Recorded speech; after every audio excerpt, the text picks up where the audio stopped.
श्री वृषभान कुमारी जू अष्ट सखिन के झुंड, डगर बुहारत सांवरो, जय जय राधा कुंड। जय सिया राम।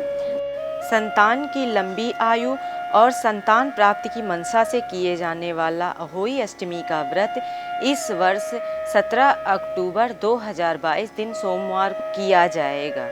जैसा कि मैंने आप लोगों को अपनी इसके पहले की वीडियो में अहोई अष्टमी का महात्म्य बताया था और यह बताया था कि अहोई अष्टमी का व्रत महिलाएं अपने संतान की लंबी उम्र और उनके सुखद भविष्य की कामना के लिए रखा जाता है।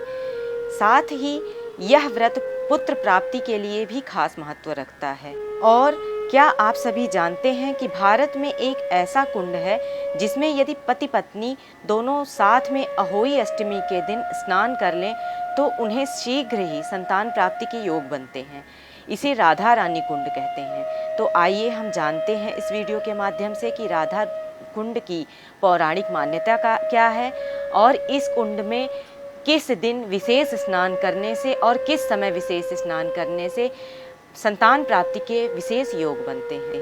तो वीडियो को पूरा देखें और वीडियो पसंद आए तो कृपया लाइक करें और मेरे चैनल को सब्सक्राइब करें और बेल आइकन को भी प्रेस कर दें ताकि मेरी वीडियोस के नोटिफिकेशन आप सभी तक पहुंच जाएं। मथुरा नगरी से लगभग 26 किलोमीटर दूर गोवर्धन की छोटी परिक्रमा के दौरान दो दिव्य कुंड रास्ते में आते हैं, जिनमें एक है कृष्ण कुंड और दूसरा है राधा कुंड। कृष्ण कुंड का पानी काले रंग का प्रतीत होता है व राधा कुंड का पानी निर्मल दिखता है। गोवर्धन परिक्रमा में राधा कुंड स्थित है, जो कि परिक्रमा का प्रमुख पड़ाव है। इस कुंड के बारे में एक पौराणिक मान्यता भी है। अहोई अष्टमी के दिन बांझपन की शिकार महिलाएं राधा कुंड में स्नान कर अपने श्राप से मुक्त हो जाती हैं। किसी भी महिला के लिए बांझपन श्राप से कम नहीं। अहोई अष्टमी के दिन राधा कुंड में स्नान या डुबकी लगाने की हिंदू मान्यता के अनुसार विशेष महत्व है। जिन लोगों को गर्भ धारण करने में समस्या आ रही है वे इस दिन श्री कृष्ण की पत्नी राधा रानी का आशीर्वाद प्राप्त करने हेतु राधा कुंड में डुबकी लगाते हैं। मान्यता के अनुसार अहोई अष्टमी के दिन राधा कुंड में डुबकी लगाने से गर्भ धारण में सफलता मिलती है। इस विश्वास के साथ ही प्रतिवर्ष हजारों की संख्या में जोड़े गोवर्धन पहुंचते हैं, वहां डुबकी लगाकर राधा रानी का आशीर्वाद प्राप्त करते हैं। राधा कुंड में स्नान करने को बहुत ही चमत्कारी बताया गया है। कुंड में स्नान करने से राधा रानी प्रसन्न होकर निसंतान दंपतियों को संतान सुख होने का आशीर्वाद प्रदान करती हैं।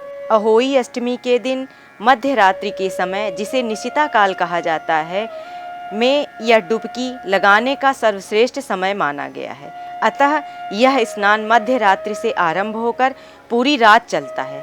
आपकी मनोकामना शीघ्र पूर्ण हो व सफलता के साथ गर्भधारण हो सके, इसलिए दंपति पानी में खड़े होकर कूसमांडा, जिसे सफ़ेद कच्चा कद्दू कहते हैं और उसे पेठा भी कहा जाता है, राधा रानी को अर्पण करते हैं। कूसमांडा को लाल वस्त्र में लपेटकर अर्पण किया जाता है। इसके साथ ही इस दिन किसी गरीब बच्चे को अपनी श्रद्धा के हिसाब से कुछ न कुछ उपहार जरूर भेंट करना चाहिए। जिन दंपतियों की मन्नत पूर्ण हो जाती है वे अपना आभार प्रकट करने हेतु राधा कुंड की पुनः यात्रा करते हैं व डुबकी लगाकर राधा रानी के प्रति धन्यवाद भी प्रकट करते हैं। कुछ ऐसा ही नज़ारा है ब्रज क्षेत्र के प्रमुख धाम राधा कुंड का, जिसका अलग ही धार्मिक महत्व है। मन में पुत्र रत्न की आस, ऊपर से राधा जी पर अटूट विश्वास कि अब की बार राधा कुंड में स्नान करने से मेरी गोद अवश्य ही भरेगी।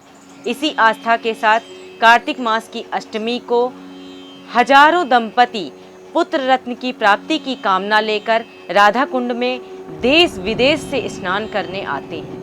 कथानकों के अनुसार श्री कृष्ण गोवर्धन में गौचारण लीला करते थे।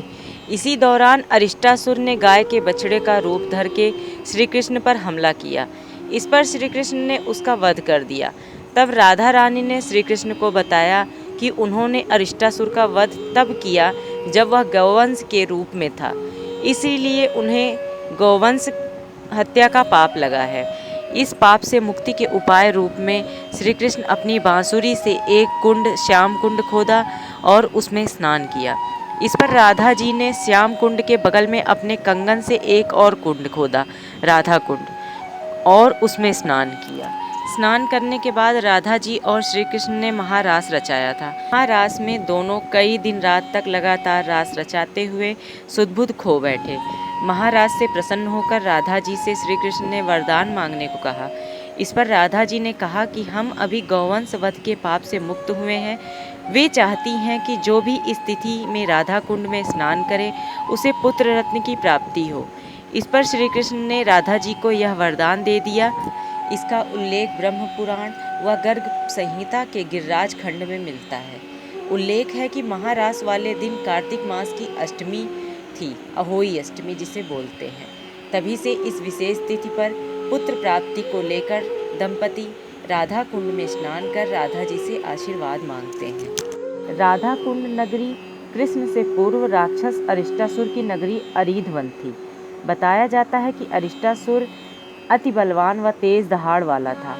उसकी दहाड़ से आसपास के नगरों में गर्भवती महिलाओं के गर्भ गिर जाते थे। इससे ब्रजवासी खास परेशान थे। इस कारण श्री कृष्ण ने उसका वध करने को लीला रची थी। पौराणिक मान्यता है कि राधा जी ने उक्त कुंड को अपने कंगन से खोदा था, इसीलिए इसे कंगन कुंड भी कहा जाता है।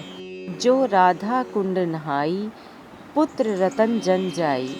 ऐसा ही इतिहास रहा है अहोई अष्टमी पर होने वाले महास्नान का। कार्तिक मास की अष्टमी के दिन राधा कुंड में स्नान करने वाली सुहागिनों को पुत्र रत्न की प्राप्ति होती है। आशा करती हूँ आप लोगों को मेरी यह वीडियो अवश्य ही पसंद आई होगी। वीडियो पसंद आई हो तो कृपया लाइक कर दें और मेरे चैनल को सब्सक्राइब करें। धन्यवाद।